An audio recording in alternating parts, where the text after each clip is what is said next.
जयराम कुमार महतो जी।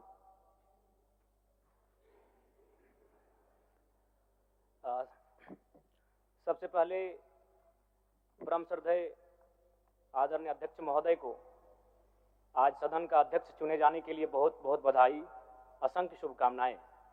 और आपके पोशाक से शायद परिचित हो रहा है कि आपने कुछ खोया है, और ये सदन के साथ साथ मैं भी आपकी इस दुख की घड़ी में सहानुभूति प्रकट करता हूं।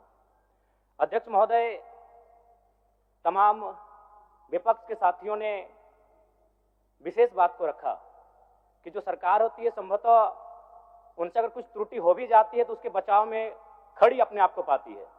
तो इसलिए अगर आप वास्तव में अगर झारखंड राज्य की समस्याओं से परिचय होना चाहते हैं तो आपको विपक्ष में बैठे और नए विधायक जो चुनकर आए हैं उन्हें आपको बेहतरीन अवसर देने का प्रयास करना होगा। अध्यक्ष महोदय, अगर आपकी व्यक्तिगत बात कही जाए तो आपकी कुशलता की, आपकी योग्यता की, आपकी निपुणता की पूरा राज्य प्रशंसा करता है, लेकिन हमें लगता है कि अपने व्यक्तिगत विषयों से हटकर हमें आज राज्य के जो ज्वलंत मुद्दे हैं उन पर भी अपने ध्यान आकृष्ट करने की आवश्यकता है।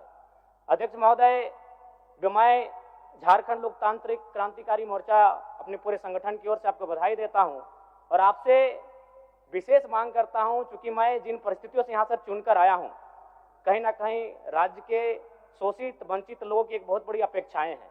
इसलिए जिस दृष्टि से आप सत्ता पक्ष को देखेंगे, जिस दृष्टि से आप विपक्ष को देखेंगे, उसी दृष्टि से मुझे भी और मेरी पार्टी की ओर से मुझे बात रखने का अवसर दिया जाएगा।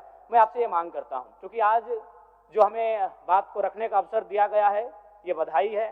मैं आपको पुनः बधाई देने के साथ साथ बस मैं ये कहना चाहूँगा, चूँकि मैं एक छात्र के नाते इस विधानसभा में आया हूँ, छात्र की गलियों से, छात्र आंदोलन से मैं पहचान बनाकर आया हूँ, और मैं आपके माध्यम से सरकार तक ये संदेश देना चाहूँगा। अभी सीरियल के मामले को लेकर झारखंड के लाखों अभ्यर्थी सड़कों पर हैं। आप सदन से बाहर एक बार उनसे मिले, वो आपके ही बच्चे हैं, इस राज्य के बच्चे हैं, और आप उनको संतुष्ट करें, आप उनसे मिलें, उनसे बातचीत करें और इस समस्या का निदान करने का प्रयास करें। और चूंकि मैं एक विधानसभा से भी आता हूं, तो मैं आपको अपने विधानसभा के संदर्भ में ये कहना चाहूँगा, मेरा विधानसभा जो कि परासनाथ की तराइयों में आता है, वहाँ जो लोगों की समस्याएं हैं वह मूलतः शिक्षा और प्रवास को लेकर हैं। तो आपसे हमारी मांग होगी कि वहाँ शैक्षणिक हब में हमारे विधानसभा को तब्दील किया जाए, और साथ ही जो प्रवास की समस्या है, मैं इसलिए इस विषय को कहूँगा, मैं थोड़ा समय लेकर, कि आज देखिए इस सदन की बात करें तो कहीं ना कहीं हम लोग एक परिवार हैं और परिवार के नाते आज इस सदन में बैठे हैं।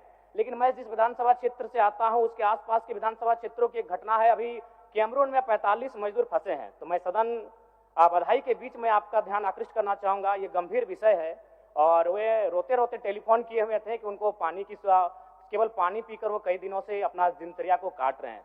तो मैं आपसे चाहूँगा कि इस विषय को गंभीरतापूर्वक लें और उस दिशा में आगे बढ़ें, और इस राज्य का 24 वर्षों का ये राज्य, उस राज्य को हम लोग आगे कैसे लेकर जाएं, हमारी क्या भूमिका होगी, उसमें सदैव आपके साथ खड़े हैं। पुनः आपसे यही कहेंगे कि हमें समान अवसर दिया जाएगा अपनी बातों को रखने का। बड़ी उम्मीदों के साथ हम लोग यहाँ तक आए हैं। पुनः आपको माननीय अध्यक्ष चुने जाने पर बहुत बहुत बधाई, बहुत बहुत शुभकामनाएं, और साथ ही साथ आपने जो शायद अपने पिता को खोया है, पुनः उसके प्रति हम ढांढस, शोक, संवेदना व्यक्त करते हैं। धन्यवाद। जोहार। झारखंड के तमाम शहीदों को नमन, वंदन। जय झारखंड, जोहार झारखंड।